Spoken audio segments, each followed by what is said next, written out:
over the weekend by NBA teams everywhere. Brian Windhorst was tracking it all. He'll be with us in just a second. History is going to be made when Gasol plays his first game with the Lakers. Check this guys out. From ESPN Stats and Information, the Gasols are now the first set of brothers to both play for the storied franchise, the Los Angeles Lakers. Pau, of course, spent 6 seasons in L.A. from 2008 to 2014, and Kobe was effusive in his praise and how important Pau was to those championships, where he helped the Lakers win back-to-back titles in 2009, 2010. Now Marc joins the fray in purple and gold, although as Key said, since he was drafted by the organization, I guess it's a return engagement. That was a very short first tenure, though. Let's bring in Brian Windhorst on the Shell Pennzoil Performance Line. What do you make of this move, this Marc Gasol move by the Lakers, Brian? Well, Rob Pelinka, their general manager, came out last week before all this and said, I don't want to be complacent with this roster. I don't want to just bring it back. And not only has he dramatically changed the makeup of the supporting players, but he's going to change their style of play. They were a very highly athletic defensive team last year, and Marc Gasol is one of the great defensive centers of the last decade.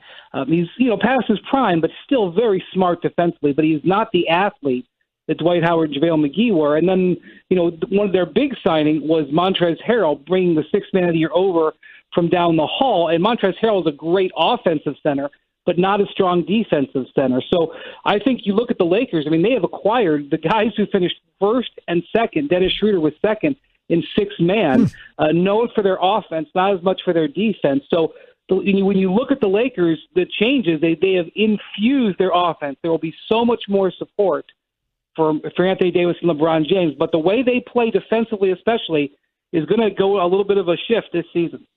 Wendy, take me out to the East for a little bit with Milwaukee. Obviously, getting Bogdanović was something that they thought was going to happen. Now that's not happening. How does this alter the decision for Giannis? Jay, everything that happened in the draft last week, everything that happened over free agency over the last 3 days, it really is all behind the most important thing in this offseason. And that is, does Giannis sign the extension? That is the defining moment of what will be this NBA offseason. And in some ways, maybe even this season. This is, in my view, the biggest transactional decision since Kevin Durant going to the Thunder, even more than LeBron going to the Lakers or Anthony Davis going to the Lakers, because so many teams are going to drastically shift depending on what Giannis decides to do. If you look at the teams out there and the moves that have been made over the last few days, there are clearly teams hedging.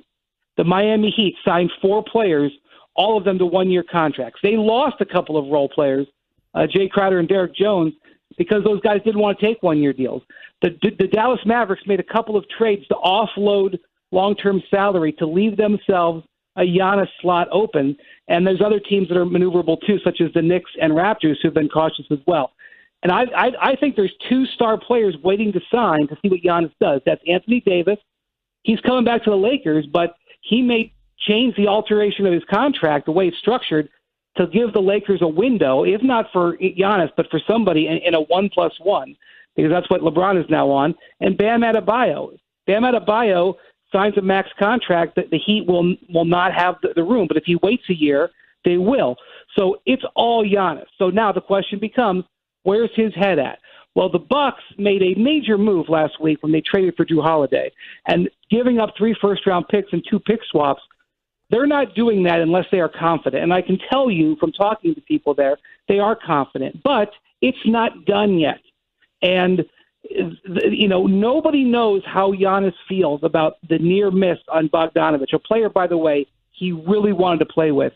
And then the other moves that the Bucks made in substitute, DJ Augustine, Torrey Craig, Bobby Portis. Nobody knows how Giannis feels except for Giannis. And we're all waiting on that answer. Wendy, let's go one layer deeper with the Miami Heat. So Alex Radas, who is the agent for both Giannis and Bam Adebayo, how would you advise the Miami Heat to play this one out? Obviously, Giannis and Bam are close as well. You don't want to have a disgruntled person that doesn't feel like he gets his money. Obviously, when Jason Tatum and Donovan Mitchell, all these guys are signing pretty major extensions. Jay, this is such an incredible, sensitive moment. I will say that it's interesting that all of the other stars from the 2017 draft class, all the guys who are ready for their payday, De'Aaron Fox, Donovan Mitchell, Jason Tatum, all those contracts are done. There's Bam waiting, same agent as Giannis. Now, I know that this is a little bit dense, but bottom line is, even though it's the exact same amount of money, if Bam signs now versus next year, it cuts the Heat's available salary cap down by $13 million. We have seen a number of players in this exact spot over the years kind of have a understanding with the team, and they will wait to sign it to help the team. That said, in an era where we see guys, have these injuries, it's very unnerving, especially for a player who hasn't signed yet. So even if Bam, or even if Giannis does extend his contract here in the next few days, that's a big decision for the Heat because there are other free agents they could go get next year, and it'll be interesting to see how that plays out.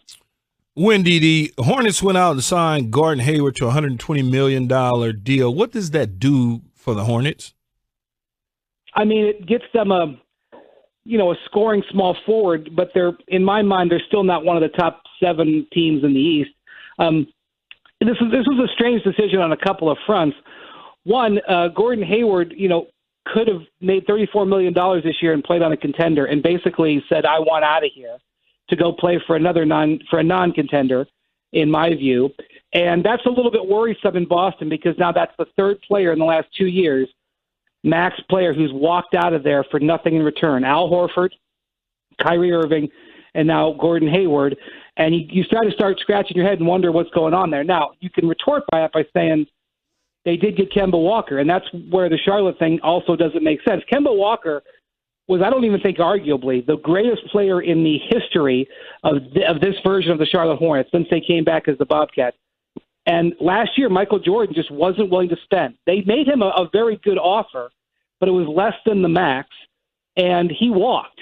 And now a year later, they invest this huge amount of money in a player who, in my view, was not Kemba Walker, and has had some injury problems over the last few years. So, look, if you're a Charlotte Hornets fan, you're saying we've got LaMelo Ball, we've got Gordon Hayward. We were the last team that didn't make the bubble last year. We were one out. We like seeing Michael Jordan do this, but it's an unusual deal a year after letting Kemba Walker go. Windy, it's been fascinating. Even teams like the Atlanta